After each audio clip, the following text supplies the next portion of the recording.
आदिवासी समुदाय का प्रमुख पर्व सरहूल पूरे उत्साह और श्रद्धा के साथ मनाया जा रहा है। इस पर्व में सरना समुदाय के लोग उपवास रखते हैं और मछली केकड़ा पकड़ने की परंपरा निभाते हैं। सरना स्थल पर सुबह से ही भक्तों की भीड़ उमड़ रही है। इस पर्व में जल रखाई पूजा होती है और मुर्गे मुर्गियों की बलि दी जाती है। सरहूल पर्व आदिवासी समाज की प्रकृति प्रेम और सांस्कृतिक गौरव का प्रतीक है।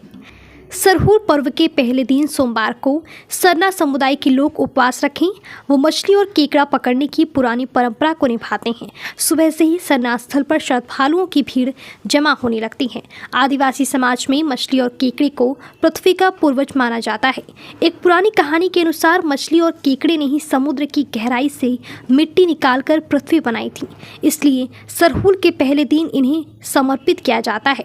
इस परंपरा में युवा लोग तालाब, पोखर या अन्य जलाशयों में जाकर मछली और केकड़ा पकड़ते हैं।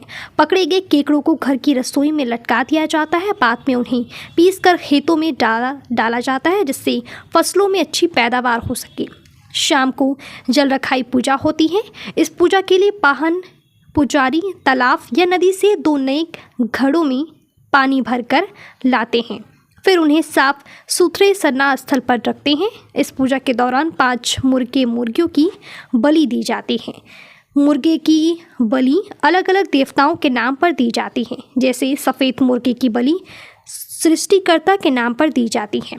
लाल मुर्गा हाथू बोंगा ग्राम देवता के लिए चढ़ाया जाता है।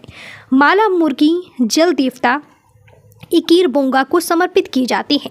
लुपुंग या रंगली मुर्गी पूर्वजों के नाम पर बलि दी जाती है। काली मुर्गी की बलि बुरी आत्माओं को शांत करने के लिए दी जाती है। सरना पूजा स्थल पर सखुओं की फूलों की पूजा की जाती है। आदिवासी समाज के लोग धरती माता की पूजा करते हैं।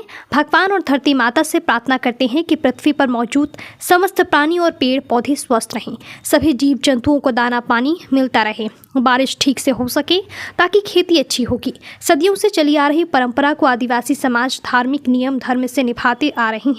सरहूल के दिन से आदिवासी समाज कृषि का कार्य शुरू करते हैं। इस दिन से ही गेहूं की नई फसल की कटाई का काम शुरू किया जाता है।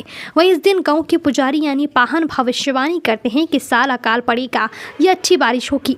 परंपरा है कि पाहन मिट्टी के 3 बर्तन लेते हैं, फिर इन बर्तनों में ताज़ा पानी भर दिया जाता है। अगले दिन इन तीनों बर्तनों को बारी बारी से देखा जाता है। अगर पानी कम हो जाता है तो माना जाता है कि बारिश कम होगी, वहीं अगर पानी पहले जितना ही रहता है तो माना जाता है कि बारिश अच्छी होगी। सरहूल के मौके पर पिछले कुछ दशकों में भव्य शोभा यात्रा निकाली जा रही है।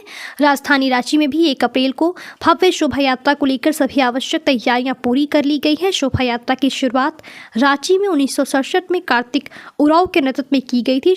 शोभा यात्रा के जरिए आदिवासी अपनी संस्कृति, परंपरा और जीवन शैली को दिखाते हैं। वो पूरी दुनिया को दिखाना चाहते हैं कि कितने उमंग और उल्लास के साथ अपने त्योहार को मनाते हैं। सरहूल पर्व के अगले दिन गांव के लोग इकट्ठा होकर पूजा करते हैं, पाहन पुरखों को पकवान और तपावन चढ़ाते हैं। इसके बाद पारंपरिक नृत्य और गाने होते हैं। सरहूल पर्व आदिवासी समाज के प्रकृति के प्रति प्रेम और उनकी संस्कृति की महानता को दिखाता है। ये पर्व उनकी पुरानी परंपराओं को जीवित रखता है। यह पर्व आदिवासी समुदाय के लिए बहुत ही महत्वपूर्ण है। यह उनके जीवन का एक अभिन्न अंग है। इस पर्व को वे पूरे उत्साह और श्रद्धा के साथ मनाते हैं। यह पर्व उन्हें अपनी संस्कृति और परंपराओं से जोड़े रखता है।